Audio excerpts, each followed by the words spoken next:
Da? Oy. Ilgari nima shundaylayapsiz?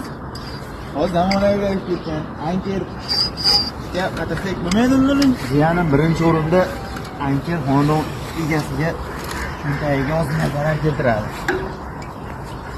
Sababi Ankerning bir donasi 15 ming. Mana shu joyimizga 3, 4, 5, 6, 15 ta ketsa, buni hisoblab ko'ring. Keyin buni baquvvatligi Ankerdan ko'ra baquvvat bo'ladi. Anker taxtaning o'rtasini ushlaydi. Sim ikki chekkasini ushlaydi. Bu chekkadan bu chekkaga. Sinagani mana shogird qara. Ko'taraverasizlar.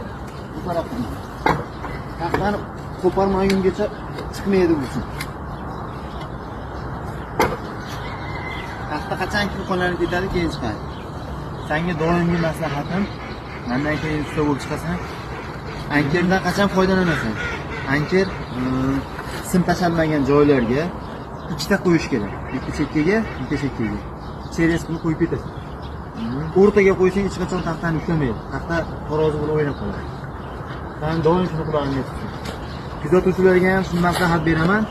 Simdan foydalaning. Sim taxtani ikki qirg'og'ini ushlaydi. Anker o'rtani ushlaydi. Keyin qimmat ham 15 ming turadi. Ko'rasizlar, mana shu 10 metr, 15 metr joyimizga 15 tadan oshish ketyapti. Kuzatishda davom etinglar. Like va podpiskani ham bering.